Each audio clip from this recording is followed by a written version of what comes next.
नमस्कार साथियों, मैं ओम प्रकाश एक बार फिर से आपका स्वागत करता हूं हमारे चैनल नो एंड ग्रो पर, जहां हम हर रोज नए एक मुद्दे के साथ आपसे रूबरू होते हैं। उसी तरह का आज का हमारा एक अलग मुद्दा है जिस पर हम चर्चा करेंगे।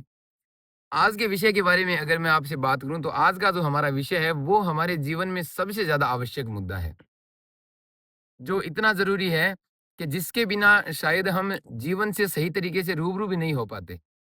लोगों की बेईमानियों को अगर देखना है तो वो ज़रूरी है, लोगों की अगर सच्चाई लोगों के बारे में अगर जानना है, उनकी निंदा कहीं हो रही है और उनकी सच्चाई के अगर बारे में जानना है तो वो कहीं न कहीं हमारे लिए ज़रूरी है।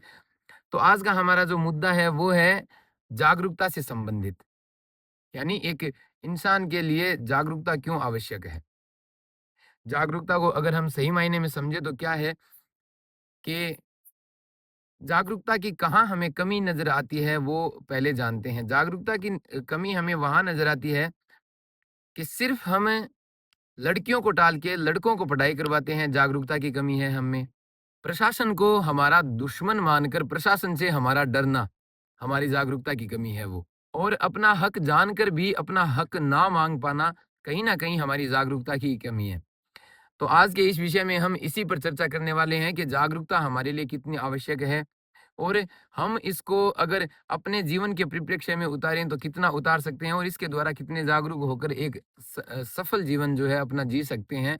तो आज के हमारे विषय जागरूकता पर हम अपने मित्रों के साथ चर्चा करेंगे। आप देख पा रहे हैं कि हमारे साथ है हमारे मित्र जीवन राम और दया शंकर, जिनसे मिलकर आज के विषय जागरूकता पर हम चर्चा करेंगे। तो चलिए शुरुआत करते हैं आज के विषय जागरूकता पर चर्चा, जिसमें हमारे कुछ प्रश्न रहेंगे जो हम चर्चा के बिंदु की तरह हम अपने बीच में लेंगे और उन पर चर्चा करेंगे, जिनको मात्र प्रश्न और जवाब की तरह सुलझाना नहीं है, जिनको एक परिपाटी पर उतार कर हमारे धरातल के अनुसार हमें समझना है कि किस प्रकार से हमें जो है जागरूकता की कमी है। और ये जो है किसी के लाने से धीरे-धीरे जो है जागरूकता आती भी है और जागरूक लोग होते भी हैं। हमने देखा भी है प्रत्येक समय का जो परिवर्तन है, वो शायद जागरूकता के आ जाने से ही हुआ है। तो इसी प्रकार से हमारी ये छोटी-सी कोशिश रहेगी जो हमारे क्षेत्र में किसी न किसी प्रकार से अगर शायद 2-4 लोगों को भी अगर जागरूक हम कर पाएँ, तो ये हमारी एक छोटी-सी कोशिश रहेगी जिसमें आज के हमारे विषय रहेंगे। हमारे जो प्रश्न हैं वो रहेंगे। तो चलिए आज के विषय जागरूकता पर हम अपनी चर्चा शुरू करते हैं, जिसमें हमारा जो पहला प्रश्न है वो ये है कि स्थानीय स्कूलों में जो अभिभावकों के साथ शिक्षक की मीटिंग होती है या बैठक होती है, वो क्या लाभप्रद सिद्ध होती है या हमारे लाभ के लिए ही होती है, वो हमारे बच्चों के उज्ज्वल भविष्य के लिए होती है? तो उसके प्रति अगर हम जागरूक होना चाहें तो किस प्रकार से जागरूक हो सकते हैं? मैं अपने साथियों से जानना चाहूँगा। जी, दयाशंकर और जीवनराम इसके बारे में अपने मंतव्य रखें। First of all, hi everyone. Hope you are doing well. And sorry for being late because we were busy in रोजमर्रा की जिंदगी। बिल्कुल। तो इन्होंने और अब ट्राई करेंगे कि आगे की जो वीडियो है वो एक लिमिटेड टाइम पीरियड के साथ आएंगे। आगे से हम लेट नहीं करेंगे। तो जैसे इनका क्वेश्चन था कि जो पीटीएम होती है, पेरेंट्स टीचर मीटिंग, तो कितनी लाभप्रद होती है अपने जो आसपास के स्कूल है उनमें। तो वो अगर एक पॉइंट ऑफ व्यू से देखा जाए तो वो बहुत ज़्यादा लाभप्रद होती है। क्योंकि स्कूलिंग का मतलब केवल टीचर्स और स्टूडेंट्स ही नहीं होते। उनमें पेरेंट्स का भी उतना ही दायित्व बनता है जितना उनका रहता है। क्योंकि अब कोई भी चीज़ ले लीजिए, अगर उस चीज़ के बारे में अपने को ज़्यादा जानकारी चाहिए या फिर उस चीज़ पे परीक्षण करना है तो हमें उसकी गहराई में जाना पड़ेगा। तभी वो, क्योंकि जितनी ज़्यादा चीज़ को समझेंगे उतने ज़्यादा उस पे परीक्षण कर पाएँगे हम। तो उसी हिसाब से ये पीटीएम का महत्व रहता है। क्योंकि अगर आप केवल बच्चों पे और टीचर्स पे रखेंगे तो वो बात उन तक ही सीमित रह जाएगी। और अगर पेरेंट्स इस चीज़ में इन्वॉल्व होते हैं, मान लीजिए बाई मंथ होती है या फिर बाई वीक होती है, जिस हिसाब से भी वो शेड्यूल रहता है जो मीटिंग का, उसमें पेरेंट्स जाएँगे, बच्चों का रिकॉर्ड देखेंगे और बच्चों के रिकॉर्ड के अकॉर्डिंग उनमें क्या चेंजेस आ रहे हैं, जी, बिल्कुल, वो बिल्कुल। देखेंगे। तो उस हिसाब से उनको एनालिसिस हो जाएगा और बच्चों का लेवल पता चलेगा कि स्टार्टिंग में बच्चों का क्या लेवल था और अभी ये जो चीज़ें सिखा रहे हैं, इनसे क्या लेवल बना है। और दूसरा, केवल बच्चों की बात नहीं, इसमें जो टीचर्स लोग होते हैं उनके भी इस चीज़ का असर रहता है। क्योंकि अगर time to time parents school में आते हैं और उसके बारे में जानकारी लेते हैं तो उनके भी ऐसा रहता है कि जो इनके पेरेंट्स हैं वो सक्रिय है, जागरूक है, बिल्कुल। जागरूक है और सक्रिय है हुँ, और उनको इन चीज़ों का पता है। हुँ, और बाकी अगर बात की जाए समय की, क्योंकि अपने जो लोकल लेवल में उनमें समय का अभाव रहता है। और समय के अभाव का भी मैं अगर मेन कारण बताऊँ तो वो है टाइम मैनेजमेंट। क्योंकि अब ऐसा तो है नहीं कि हमारी ज़िंदगी में 24 घंटे हैं और बाकियों की ज़िंदगी में और ज़्यादा है। पर अगर कई लोगों का टाइम मैनेजमेंट देखें तो बहुत सही तरीके से टाइम मैनेजमेंट रहता है और बहुत सारी चीज़ें वो 1 दिन में कवर कर लेते हैं। तो उस हिसाब से टाइम मैनेजमेंट हो तो ऑब्वियस सी बात है कि 15 दिन में या फिर 1 महीने में 1 घंटे का टाइम तो मिल ही जाता है, बिल्कुल, जो बिल्कुल। पेरेंट्स हैं वो अपने बच्चों के लिए दे सकते हैं। तो इस हिसाब से जो पेरेंट्स टीचर मीटिंग होती है उसका बहुत महत्व रहता है और मैं मेरी तरफ से यही बोलना चाहूँगा कि अगर आप पेरेंट्स आप सुन रहे हो हमको, तो आप भी जो अपने बच्चों का पूरा रिकॉर्ड रखिए। जो भी पेरेंट्स पेरेंट्स टीचर्स मीटिंग होती है, उनमें भागीदारी लीजिए और टीचर लोग सुन रहे हैं तो उनसे भी मेरी रिक्वेस्ट है कि आप भी ज़्यादा से ज़्यादा ये ऐसी मीटिंग कीजिए ताकि आप पे भी बर्डन कम रहे। क्योंकि वरना जो पेरेंट्स होते हैं वो केवल ओकेज़नल डेज़ पे आते हैं। मान लीजिए 15 अगस्त, 26 जनवरी जो भी होती है, उस टाइम फिर रिज़ल्ट आते हैं, तो वो अगर खराब है, तो फिर ब्लेम सारा उस टाइम आ जाता है। अगर वो सही है, तो एप्रिसिएशन सारी उस टाइम आ जाती है। तो इससे अच्छा है कि आप टाइम टू टाइम पेरेंट्स को अपडेट करते रहें, ताकि वो भी इस चीज़ को सीरियस लें और घर पे अगर बच्चों पे मतलब कुछ अगर एक्स्ट्रा ध्यान देना है, तो वो उस हिसाब से ध्यान देवें और उसमें चेंजेस लेके आएँ। जी। जी, जी, बिल्कुल। जागरूकता का सही मायने में अर्थ तो ये समझते हैं अपन कि समझना, पहचानना और उसके प्रति अपन सचेत होना, बिल्कुल, सक्रिय होना। सक्रिय होना। तो जागरूकता इसी का नाम है और ज़िंदगी में ये चीज़ें हर व्यक्ति के काम आती है ये चीज़ें। अब जैसा आपने पूछा कि स्कूल के में पेरेंट्स मीटिंग का पूछा आपने, तो वो बहुत अति आवश्यक है। उसमें केवल बच्चों का ही वहाँ पे नहीं है कि बच्चे ही वहाँ पे सीखें, बच्चों पर अपन ध्यान दें, नहीं, वहाँ पर अगर मीटिंग होती है, तो जो भी अपने आपसी जो गाँव देहात में जो पेरेंट्स मीटिंग होती भी है, लेकिन वो फॉर्मेलिटी के रूप पे है। फॉर्मेलिटीज़ बिल्कुल। और वहाँ पे जाके वो लोग आपसी जो ईर्ष्या, मतभेद है द्वेष, मतभेद है, मतभेद है, उनमें उलझ के वो रहते वहाँ हैं। उलझते हैं उनमें। बिल्कुल, मेन मुद्दे पे वो मतलब बच्चों को क्या सिखाना हुँ, है, शिक्षक क्या कर रहे हैं, उन मुद्दों पे बिल्कुल ही चर्चा नहीं होती है वहाँ पे। केवल और केवल उस मुद्दे से भटक के जो आपसी मतभेद हैं, गाँव के यहाँ पे कौन अध्यक्ष बनेगा, कौन और है, इस मामले में लिप्त हो जाते हैं वो। तो वहाँ पे बच्चे ही नहीं सीखने की ज़रूरत है, वहाँ पे अगर बड़े जाते हैं, सभी बैठते हैं, तो वहाँ पे क्या-क्या समस्याएँ होती है स्कूल में और उन शिक्षकों को ऐसा नहीं कि नहीं-नहीं गुरुजी ऐसे कर देंगे, नहीं गुरुजी आप बहुत बढ़िया, नहीं, उनसे अपना जो दायित्व है, उनका जो कर्तव्य है, उसके प्रति अपन सजग होके उनसे सवाल पूछो बिल्कुल। कि आप धरातल पर मतलब उनका भी बहुत बड़ा कर्तव्य होता है, शिक्षकों का। जी, बिल्कुल, बिल्कुल। तो वो चीज़ें बच्चों को ही नहीं वहाँ पे जाके इन सभी ईर्ष्या, द्वेष भावनाओं को छोड़ के आपसी सजग होके जो भी स्कूल में समस्याएँ होती हैं, उनका निवारण करना चाहिए। जी। और दूसरा इसमें मैं एक चीज़ ऐड करना चाहूँ। अगर आप सक्रिय रूप से ये जो अभिभावकों की मीटिंग है ये करेंगे तो ऑब्वियस सी बात है यू पीपल विल फेस कि जो बच्चों के आंकड़े आएँगे, जो पढ़ाई से रिलेटेड हो, स्पोर्ट्स से रिलेटेड हो या फिर कोई भी करिकुलम एक्टिविटी हो उससे रिलेटेड आएँगे। हुँ, तो सारे बच्चे एक समान तो होते नहीं हैं, कोई ऊपर है, कोई नीचे है, कोई आगे है, कोई पीछे, उस हिसाब से होगा। तो पेरेंट्स को ये चीज़ें ध्यान में रखनी है कि उन आंकड़ों के हिसाब से अपने बच्चे को जज ना करें। अगर किसी बच्चा कोई भी चीज़ में अगर आगे बढ़ रहा है, तो आपका बच्चा अगर मान लीजिए उस स्पीड से नहीं जा रहा है, तो बढ़िया पॉज़िटिव तरीके से जो आगे जा रहा है, उससे पूछना है कि अगर आपसे हम राय माँगे आपके अंदाज़ में, तो आप क्या बताना चाहोगे? वो चीज़ है वो बताएँगे, वो अगर आपको सही लगती है, तो ऐड करनी है। तो जो रिज़ल्ट्स निकलते हैं, उस हिसाब से आपको बच्चों को जज नहीं करना है। जज करने की बजाय आपको उनको सही तरीके से समझाना है और किस हिसाब से वो उस मुकाम तक जा सकते हैं, वो चीज़ें बतानी है। जी। जी, धन्यवाद। जैसा कि इन दोनों ने जो अभिभावकों की बैठक जो है या मीटिंग है, उसकी जो आवश्यकता बताई है, वो अति सराहनीय है। जैसा कि दयाशंकर ने बताया कि हमें जाकर सिर्फ़ ये नहीं देखना है कि बच्चा कितना आगे जा रहा है नंबरों के हिसाब से। हुँ। बच्चे का एक सर्वांगीण विकास हो पा रहा है कि नहीं हो पा रहा है, इस पे भी जो निगहबानी वो रखनी है हमें। बच्चे का सर्वांगीण विकास इसलिए ज़रूरी है क्योंकि समाज में बच्चे को उतरना है और समाज के नज़रिए से वो तभी सही सिद्ध हो सकता है, जब वो समाज के अनुसार जो है प्रगति करे। जैसा कि जीवन राम ने बताया कि एक शिक्षक का भी दायित्व बनता है कि वो भी अपने कर्तव्य को, अपने दायित्व को पूर्ण रूप से जो है निभाए। जी, इसी श्रृंखला में जो मेरा अगला प्रश्न रहेगा या चर्चा का बिंदु रहेगा वो ये है कि सरकारी योजनाओं से संबंधित जो मैं कभी-कभार देखता हूँ, तो उसका फ़ायदा हम जो लोग हैं, वो सिर्फ़ यहीं तक उठा पाते हैं कि हमें कितनी धनराशि मिल रही है, कितना उत्पाद मिल पा रहा है, जो है राशि स्वरूप हमें फ़ायदा मिल रहा है कि नहीं मिल रहा। लेकिन मैं देखता हूँ कि इसमें धीरे-धीरे जो विकास होता है कभी-कभार, जो सरकारी योजनाओं से भी हमें जो लाभ मिल सकता है, उस लाभ के प्रति हम ज़रा भी सजगता नहीं रख पाते हैं। जैसे किसी एक चीज़ का निर्माण होना गाँव के परिप्रेक्ष्य में या शहर के परिप्रेक्ष्य में कोई रोड का निर्माण होना या कोई और जैसे ग्राउंड का निर्माण होना, इ इन चीज़ों में हम ज़्यादा अव्वल नहीं रहते, इनके प्रति ज़्यादा जागरूक नहीं रहते। हम उन योजनाओं में ज़्यादा जागरूक रहते हैं, जिनमें सीधा पैसा आना है या कोई उत्पाद आनी है या कोई और धन वगैरह जिस भी प्रकार से हमें जो है फ़ायदा मिलना है उसके प्रति। तो मैं अपने साथियों से जानना चाहूँगा कि उसके प्रति ज़्यादा जागरूक ना समझ कर जो हमेशा के लिए एक विकास टिक जाना है या हमेशा के लिए सजगता या जागरूकता टिक जानी है, उसके प्रति हम लोगों को किस प्रकार से जागरूक कर सकते हैं, सरकारी योजनाओं से संबंधित, जो हमारे क्षेत्र के स्वरूप को ही, परिपाटी को ही बदल कर रख दे। उसके बारे में मैं अपने मित्रों से जानकारी चाहूँगा। जी।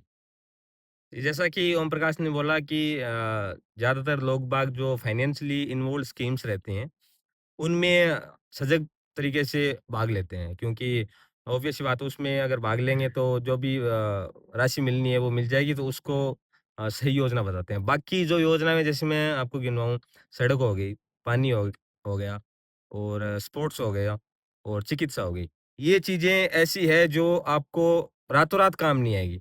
लेट्स सपोज़ अगर आपके एरिया में बढ़िया सड़कें बन रही है, तो ये नहीं है कि आपको उनसे पैसा मिलेगा। पर उससे आपका एरिया बहुत ज़्यादा डेवलप होगा। सेम चीज़ अगर चिकित्सा में लेते हैं, तो अगर आपके एरिया में बढ़िया हॉस्पिटल बन रहा है, तो ऐसा तो है नहीं कि आज हॉस्पिटल बन गया और कल ही आपके घर में कोई मरीज़ आ गया और आप उसको मतलब चेकअप करवा के लेगा, वो बिल्कुल, फ़ायदा बिल्कुल, मिलेगा। बिल्कुल। पर वो अगर सही तरीके से काम कर रहा है, तो इन केस कभी भी 24/7 अगर आपके घर में मेडिकल इमरजेंसी आती है, तो आपको फैसिलिटी मिलेगी वो। जी, बिल्कुल। सेम स्पोर्ट्स की रहती है। अगर आज आपके घर के आस-पास कहीं भी बढ़िया तरीके से जो ग्राउंड मिल रहे हैं या फिर जो भी फैसिलिटीज़ रहती है स्पोर्ट्स की, वो है, तो ऐसा नहीं है कि वो बनते ही आपके काम आएगी। भविष्य में अगर हाल-फिलहाल जो बच्चे होंगे वो फ़ायदा लेंगे, अलग है अगर भविष्य में आपके बच्चे होंगे वो उस चीज़ से गो थ्रू करेंगे, वो सीखेंगे और आगे जाके उस चीज़ से फ़ायदा लेंगे। और सेम की सेम चीज़ आती है पानी की। अगर पानी की व्यवस्था सही तरीके से है, कहीं पे भी जल रिसाव नहीं हो रहा है या फिर प्रॉपर तरीके से टाइमिंग के हिसाब से आपके घर में पानी आ रहा है, तो आप वो चीज़ फेस नहीं करोगे। और वो चीज़ें हैं जो एक टाइम पे आगे जाके बाद में पता चलता है कि ये छोटी-छोटी चीज़ें हैं, वो जुड़ के और एक साथ में विकास करने में बहुत ज़्यादा जी, योगदान देती है। बिल्कुल, बिल्कुल। जी, बिल्कुल। सरकारी योजना इतने तक गाँव देहात में तो इतने तक सीमित हो गए हैं कि राशन आया, मिला या नहीं मिला। बस। राशन आया, मिला, नहीं मिला, पेंशन आई, मिली, नहीं मिली, उतने ही तक। हालाँकि जो राशन मिलता है या पेंशन मिलती है, चलो अच्छी बात है, वो बुजुर्गों को मिलती है और जो फिलहाल अभी बीजेपी सरकार ने वो खाते में जो किसानों को दे जी, बिल्कुल। 2-2 हज़ार दी, किसान वो निधि भी योजना के स्वरूप। उस पर कोई निर्भर नहीं है और उनसे कुछ काम नहीं चलता लोगों का। उसके बिना कोई मतलब ऐसा हाँ, नहीं है। जीवन नहीं चलता उससे, पूरा हाँ, जीवन थोड़ी चल सकता है, पर फिर और भी उसी में मतलब भ्रष्टाचार इतना कि सक्षम लोग हैं उनको मिल रहा है, हुँ, गरीबों को तो मिल ही नहीं रहा ना। यहाँ तक आ ही नहीं रहा हुँ, धरातल तक तो वो। तो उन चीज़ों को बंद करके अगर तो जागरूकता की वहाँ पे बात आ गई कि जागरूक होना मतलब गाँव में संगठित युवा जो भी है, पहले तो युवाओं को ये काम करना होगा कि इकट्ठे होके उनसे जो भी ऊपर सरकारी है, कर्मचारी हैं या कोई जो पॉलिटिशियन है, उनसे सवाल करना होगा, हक माँगना होगा जी, उनसे बिल्कुल, कि बिल्कुल, हमको ये जो खैरात बाँट रहे हो आप, ये हमको नहीं चाहिए। बिल्कुल। वही चाहिए शिक्षा, स्वास्थ्य, अच्छा शुद्ध जल, अच्छा शुद्ध भोजन, अच्छी हवा, ये चीज़ें माँगना पड़ेगा, हक माँगना पड़ेगा जी, बिल्कुल। और जागरूकता इसी का नाम है। जिस हिसाब से इन्होंने बताया राशन का बताया तो उसमें अभी ये वो जो अभियान चल रहा है गिव अप का हुँ, जिसमें कुछ रेगुलेटरीज़ बनाई गई है गवर्नमेंट के द्वारा कि अगर किसी के पास फ़ोर व्हीलर है या फिर कोई गवर्नमेंट जॉब में है तो वो पहले से अगर लेते आ रहे हैं तो वो उस चीज़ से क्विट कर दें। हुँ, तो उसमें अब पूरा अगर हायरार्की देखेंगे तो वो अपने बस की बात नहीं है। पर हुँ, अगर स्टार्टिंग से मैं बताऊँ कि अगर आप उतने कैपेबल हो गए हो कि आपको उस चीज़ की ज़रूरत नहीं है तो आपको डेफ़िनेटली गिव अप करना चाहिए। हुँ, क्योंकि अगर आप जैसे हमारे जैसे अगर जो लोग हैं उनको इतनी ज़रूरत नहीं है, वो गिव अप करेंगे, तो वो चीज़ें सरकार की मतलब एक तरीके से बचत होगी। और वो बचत होती है, वो कहीं सही जगह पे अगर लगती है, तो वो बहुत ज़्यादा बदलाव लेके आती है। जो योजना चल रही है, वो केवल एक बार जैसे मेरा राशन बंद हो गया मान लीजिए, हुँ। तो मैं ये समझता हूँ कि सरकार तो ये सरकार सही नहीं है, मेरा हाँ, राशन बंद हाँ, कर दिया। हाँ, ये गलत है। पर वो देखना चाहिए ना कि अगर आज बंद कर रहे हैं, तो एक टाइम पे जाके करोड़ों लोग जो जिनको ज़रूरत नहीं है, उनका बंद होगा, तो वो जो राशन है, वो या तो ज़रूरतमंदों को मिलेगा हाँ, हाँ, बिल्कुल, हाँ। या फिर बिल्कुल। उस राशन का जो पैसा मिलता है, वो पैसा कहीं सही चीज़ पे लगेगा। बिल्कुल, तो बिल्कुल। उससे विकास होगा। बिल्कुल, पॉलिटिशियंस को भी अपने को सुधरना पड़ेगा। उनको हाँ। सुधरना उनके सब हाथ में है, लेकिन वो खुद जानबूझ के ये करते हैं कि ये हमारी मतलब पार्टी का होता है, यहाँ पे हुँ, फंडिंग दो, तो अपने को वो वोटिंग का बस। लेकिन निष्पक्ष वो स्टेट होना पड़ेगा, हाँ। हर इंसान को और पॉलिटिशियन। हुँ। जी, धन्यवाद। जैसा कि इन दोनों ने बताया कि हमें मात्र ये जो धन या संपत्ति मिलती है, इसी पे नज़र ना रख के एक लंबे समय तक या लंबे दौर तक जो विकास परंपरागत रूप से चला आ रहा है या जो टिकता है, उस पे ज़्यादा निगाह रखनी चाहिए। ताकि उससे बहुत सारे लोग जो है फ़ायदा उठा सकें। उसके लिए भी हमें पूरा जागरूक होना चाहिए। जैसा कि दयाशंकर ने बताया कि हमें स्वास्थ्य से संबंधित, पानी से संबंधित ऐसी कुछ समस्याएँ होती है, अगर सरकार की तरफ से इनके प्रति कोई इनको लेके कोई योजनाएँ आती है, तो उसके प्रति भी हमें उतना ही सजग होना चाहिए, जितना हम एक छोटी-सी संपत्ति के लिए सजग होते हैं। जो प्रत्येक आदमी को 2000 जैसा कि जीवन राम ने बताया कि प्रधानमंत्री किसान निधि योजना के अंतर्गत जो जो राशि आती है, उसके प्रति हम बहुत ज़्यादा सजग हैं। पूरा दिन खपा देते हैं उस योजना को शुरू करने में, ऐसे लगा देते भई वो अपनी कीमत नहीं समझ रहा इंसान, वो सिर्फ़ उसी 2000 या 4000 रुपए के पैसे पीछे भाग रहा है। तो सिर्फ़ उसी के प्रति इतना जागरूक नहीं होना है, हमें जो हमेशा के लिए स्थायी रूप से जो टिक कर हमारा विकास रहे, उसके लिए भी हमें पूरा-पूरा जागरूक होना है। जी, इसी श्रृंखला में मेरा जो अगला बिंदु है, वो ये है कि आज की जो आधुनिकता है, आज का जो तकनीकीकरण है, इसको हम किस प्रकार से अपनी जागरूकता में या किस प्रकार से काम ले सकते हैं अपनी जागरूकता को बनाने के लिए?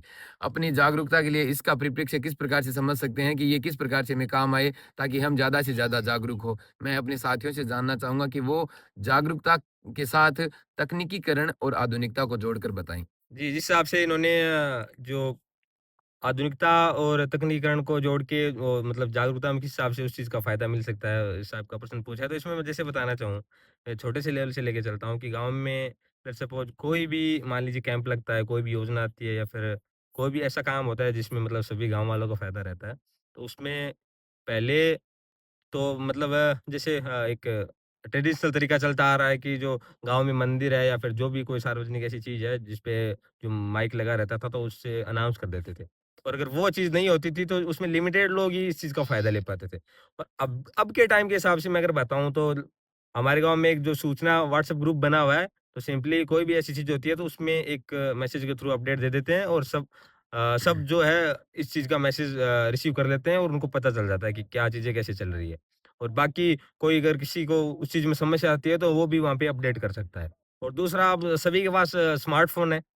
तो स्मार्टफ़ोन है तो ये भी आधुनिकता और तकनीकरण का एक पार्ट है। तो जी। इसमें आपकी कोई भी जो ऐसी चीज़ें हैं जो सारी ऑनलाइन रहती है उनको आप घर बैठे या फिर कहीं से भी आप रिमोटली उस चीज़ को ट्रेस कर सकते हो। जी, बिल्कुल, उसमें बिल्कुल।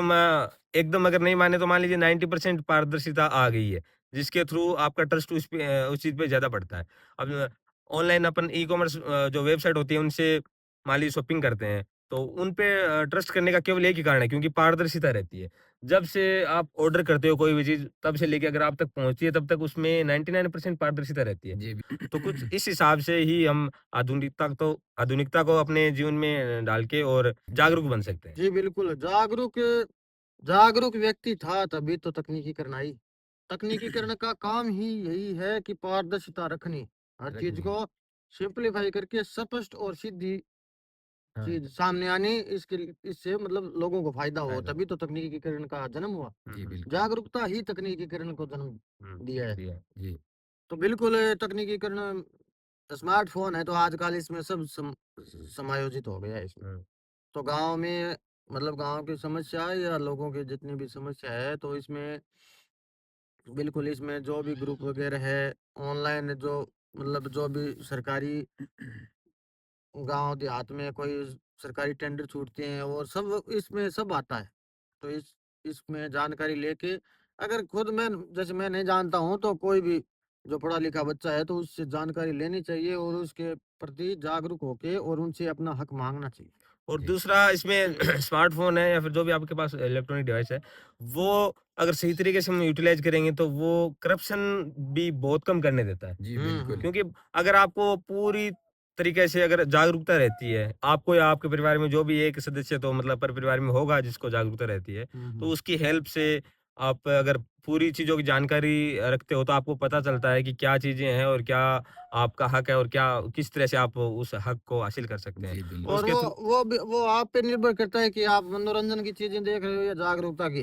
हुँ, अब हमारी हमारी टीम मतलब युवा साथी हमारे गांव के उनके प्रति बताता हूँ तो पहले मतलब बैठने लगे तो ये बातें होती थी कि इतना इतना मतलब बजट होता है, ऐसा ऐसा सिस्टम होता है, तो उसके प्रति हमने मतलब ऐसा मतलब कि भाई इतना बजट होता है, उनके प्रति जागरूकता हुई। हुँ। जी। मतलब इन्होंने बताया कि ऐसा हुँ, ऐसा काम होता है, तो उसके प्रति फिर संगठित होके काम हमने करने लगे हम। काम करने लगे। जी।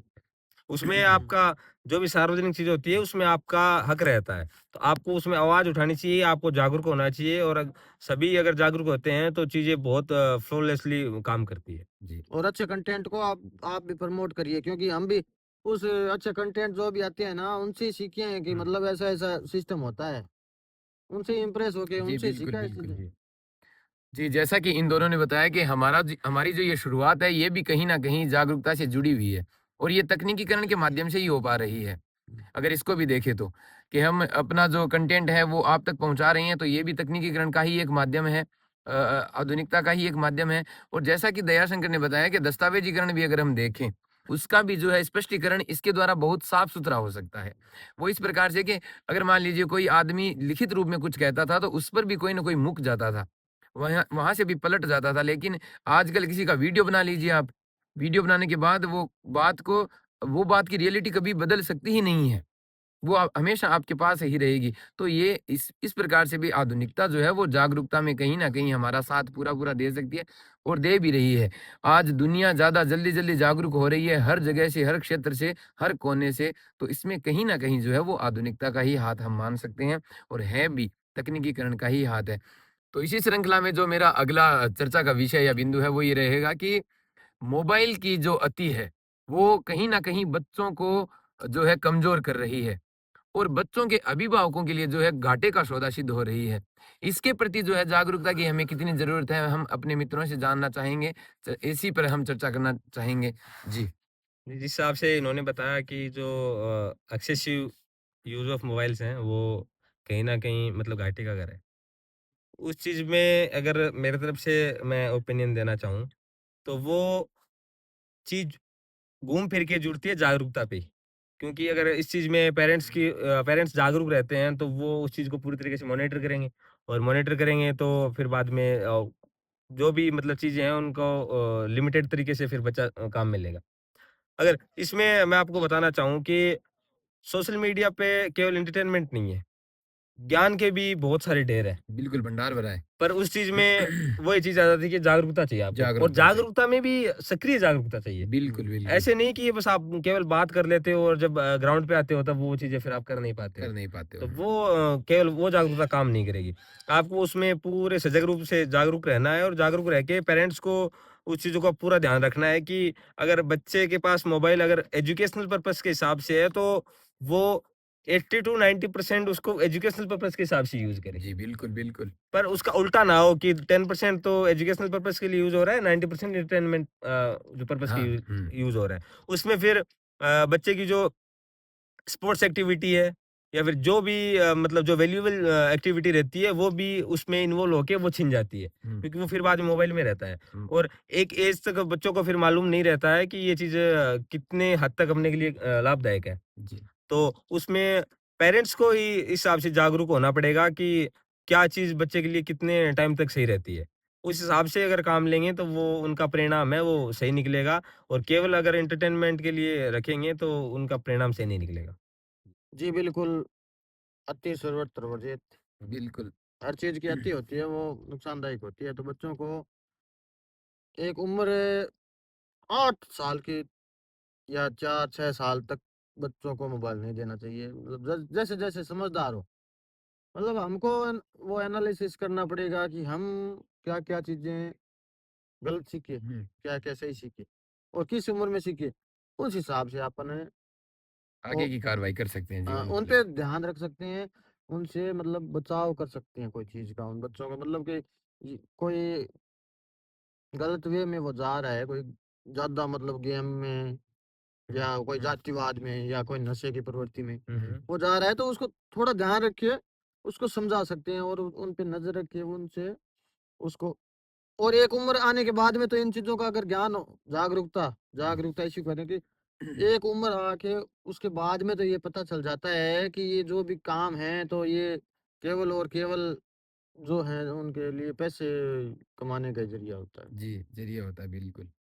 पूरी तरह से कंट्रोल करने पर तो वो बच्चा ज़्यादा उसमें नहीं, वो पूरी हुँ, तरीके से फिर नहीं, पर जैसे मैं हाँ। बता रहा था कि मान लीजिए अगर एजुकेशनल पर्पज़ के हिसाब से अगर फ़ोन लिया है तो ऑब्वियस सी बात है ना, वो 90% उसके लिए यूज़ करे। हुँ, हुँ, बिल्कुल, बिल्कुल। 10% वो एंटरटेनमेंट है, जो भी फन टाइम है हुँ, उसके लिए यूज़ कर सकता है। और इसमें मेरी एक पर्सनल राय ये भी है कि अगर मान लीजिए एक लिमिटेड एज अगर 14-15 साल से कम उम्र के बच्चे हैं, उनको अगर एजुकेशनल पर्पज़ के लिए अगर डिवाइस चाहिए, तो मैं ये सजेस्ट करूँगा कि उसको मोबाइल की बजाय कंप्यूटर या फिर लैपटॉप दिलाएँ। हुँ, जी, हुँ, क्योंकि बिल्कुल। आजकल मोबाइल जो बेसिक मोबाइल लेते हैं उनकी कॉस्ट में सही तरीके से चलने वाला कंप्यूटर या लैपटॉप आ जाता है। तो वो आप उसको दिलाएँगे तो उसमें क्या होता है, ईज़ ऑफ एक्सेस होती है। ईज़ ऑफ एक्सेस मीन्स कि जैसे अपना मान लीजिए आप कहीं पे बैठे हैं और पानी आपसे 10 कदम दूर है। तो उसमें अगर 10 बार आपका मन करता है तो आप 2 या 3 बार टाल ही दोगे क्योंकि वो दूर पड़ा है। हुँ, हुँ, और उसी हिसाब से अगर वो आपके पास में रहता है तो जब भी आपको प्यास लगी आप उसको पी लोगे। उस हिसाब से फ़ोन का ये रहता है। मान लीजिए आपका बच्चा अगर मान लीजिए पूरे दिन पढ़ लिया, शाम को 1 घंटे अगर स्पोर्ट्स एक्टिविटी करनी है, तो वो स्पोर्ट्स एक्टिविटी करने जाएगा। उस हुँ, टाइम अगर उसके पास में मोबाइल है, तो वो जो नोटिफ़िकेशंस आते हैं, वो उसको उस चीज़ से ध्यान हटा लेंगे उसका। तो उस केस में अगर वो लैपटॉप और कंप्यूटर रहता है, वो घर पे रहता है, तो अगर कोई स्पेसिफिक टाइम अगर स्पोर्ट्स के लिए दिया जाता है, तो वो फिर उसी में इन्वॉल्व जी, रहेगा। हुँ, बिल्कुल, बिल्कुल। बढ़िया तरीके से उस टाइम का यूटिलाइज़ेशन करेगा। बिल्कुल। जी जैसा कि इन दोनों ने बताया, तो इन दोनों ने एक बात जो है वो सेम रखी है एक जैसी रखी है, वो ये है कि कहीं न कहीं इस पीढ़ी को भी जो है, इस जनरेशन को भी इससे रूबरू करवाना ज़रूरी है। इसको पूरी तरह से हम इससे दूर भी नहीं कर सकते। लेकिन जैसा कि दया सिंह ने सबसे पहले ही बात बताई कि अति जो है ज़्यादा हुँ, ज़्यादा हो जाता है, फिर वो कहीं न कहीं गलत होता है, हानिकारक सिद्ध हो जाता है बच्चे के जीवन के लिए। और उसमें घाटे का सौदा भई हम अभिभावकों के लिए तो इसलिए कह सकते हैं क्योंकि आगे बढ़कर जो बच्चों का हासिल होना है, बच्चों को जो उपलब्धि मिलनी है, उसका फ़ायदा जो है वो कहीं न कहीं घरवालों को ही होना है। नाम भी होना है तो घरवालों को होना है। तो उसमें अगर उनका नाम नहीं हुआ, तो वो कहीं न कहीं घरवाले जो है वो घाटे के सौदे में जा रहे हैं। पर बच्चे के लिए भी जो है एक जैसा कि जीवनराम ने बताया कि उम्र से पहले भी हम अगर उनको दे रहे हैं, तो वो गलत है।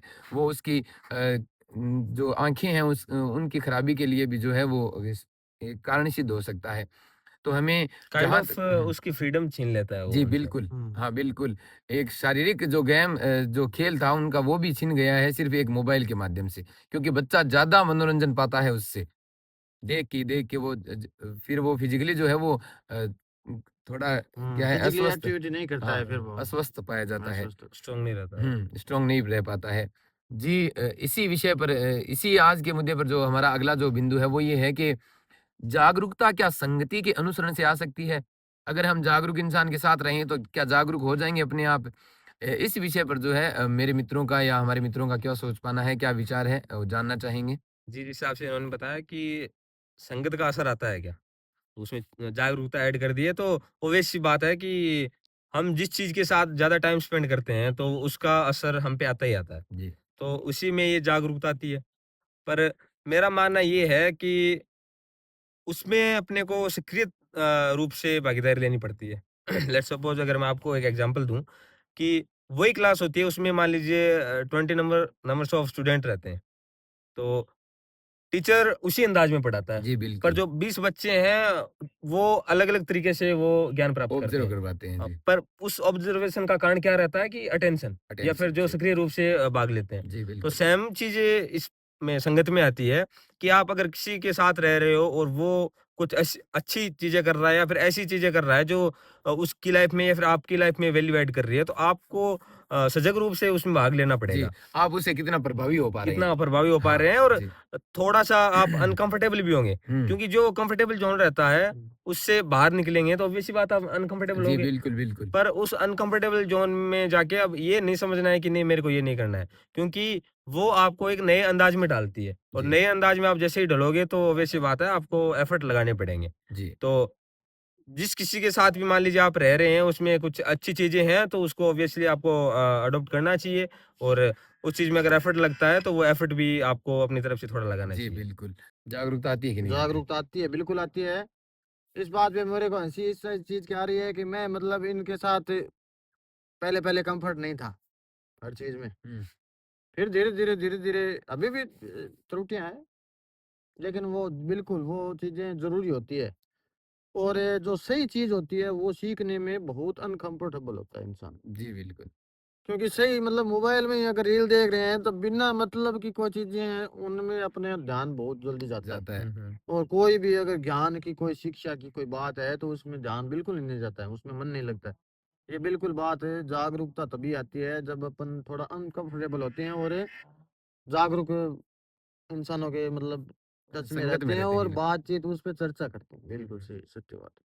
और जागरूकता का महत्व यही है कि आप ज़्यादा से ज़्यादा उस चीज़ के बारे में जानिए, आवाज़ उठाइए और अपना हक माँगिए। क्योंकि ये जो चीज़ें चल रही है, ये केवल जो बाकी लोग हैं उनके सहयोग से नहीं चल रही, उसमें हुँ। आपकी भी भागीदारी रहती है, चाहे हुँ। वो कितनी छोटी हो।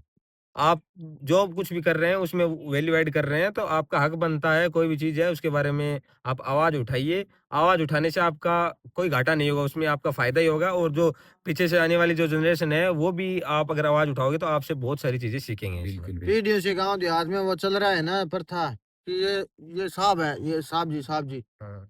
वो नहीं, अपना हक है, उन चीज़ों का जागरूक होके उनसे माँगे। साहब जी तलवार हाँ। चाटने से कुछ नहीं होगा। हाँ, आवाज़ उठाइए और अपना हक माँगिए। जी, धन्यवाद। जैसा कि इन दोनों ने बताया कि जागरूकता जो है एक संगत से भी आती है कहीं न कहीं। उसमें हमारा पूरा-पूरा जो है प्रभावी तरीके से जो जुड़ना ज़रूरी है। अगर हम जुड़कर उस जागरूकता को हासिल करना चाहते हैं, तो उसके जैसा ही मन हमारा बन जाता है और हम वैसे ही जागरूक बन जाते हैं। जैसा जीवनराम ने बताया कि हमारा पहले जब साथ रहना हुआ था कभी, तो हम थोड़े अनकम्फ़र्ट थे रहने में।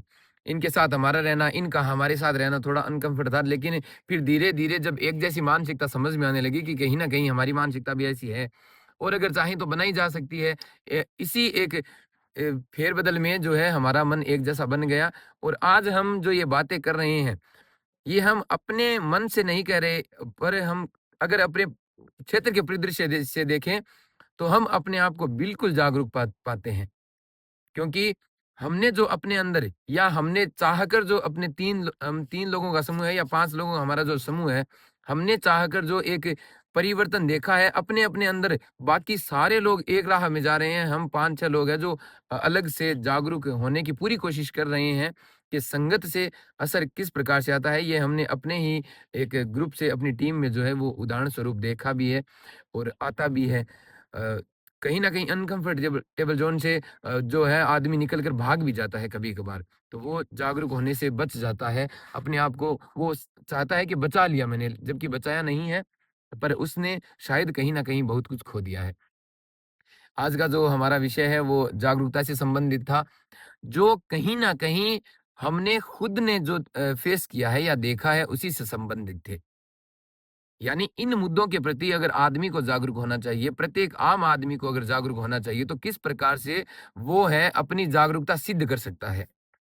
इससे संबंधित हमने चर्चा की थी और ये कमी हमने इसलिए फेस की थी कि हम इन कमियों से गुज़रे हैं।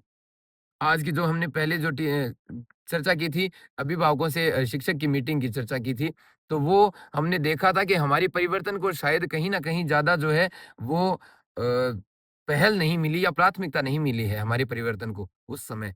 इसलिए हमने वो कमी फेस की थी। बाकी सारी भी कमियाँ हमने फेस की है, जैसे योजना से संबंधित हमने बात की थी, उसमें भी हमने कमी जो है फेस की थी। तो इन्हीं सारी जो देखी-दिखाई हमने कमियाँ देखी है हमारे क्षेत्र में, उन्हीं पर आज की हमारी ये जागरूकता से संबंधित चर्चा थी। इसी चर्चा को हम एक बार फिर से लेकर आना चाहेंगे आगे, क्योंकि इसमें जो है हमारे सारे मुद्दे जो है कवर नहीं हो पाए हैं। तो इसी पर हम फिर से एक बार चर्चा करेंगे, जो आगे आने वाले एपिसोड में या फिर कभी जो है इसके अगले एपिसोड को जोड़कर हम बनाएँगे, उसमें आप देख पाएँगे। लेकिन जैसा जीवन राम ने एक बार बीच में कहा था कि हमारी ये जो बातें हैं, सिर्फ़ ऐसी नहीं कि हवा में बात कर रहे हैं हम। हमने इन बातों में जो रस घोला है हमारी तरफ से, इसमें हमारा कहीं न कहीं मंथन है।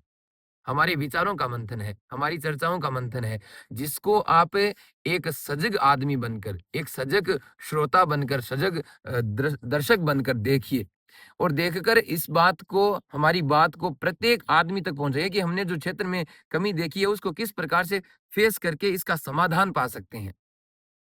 तो आपसे हमारी रिक्वेस्ट रहेगी, निवेदन रहेगा कि आप ज़्यादा से ज़्यादा हमारे साथ जुड़िए। हम अब ये जो चाहते हैं, इस बात को अगर हम देखें तो हमारा कहीं न कहीं हौसला बुलंद जो है, आज हमारा जो हौसला या हमारे जो बुलंदियाँ हैं हम पाना चाहते हैं, वो कहीं ऐसा ना हो कि हम 3-4 ही राह पर निकले और 3-4 ही राह पर चलते रहें, कहीं न कहीं हमारा हौसला पस्त हो जाए, हमारा हौसला टूट जाए, ऐसा ना हो, इसलिए आपका सहयोग जो है वो कहीं न कहीं हमारे लिए ज़रूरी है। तो हमारी बातों को आप गौर कीजिए, गौर करने के बाद में आपको इसमें जो कमियाँ लगेंगी, वो कमियाँ हमें बताइए, हम उन पर फिर से आपसे बात करेंगे, समाधान निकालेंगे, हमारी कमी को सुलझाएँगे, फिर से उसमें जो है सुधार करेंगे।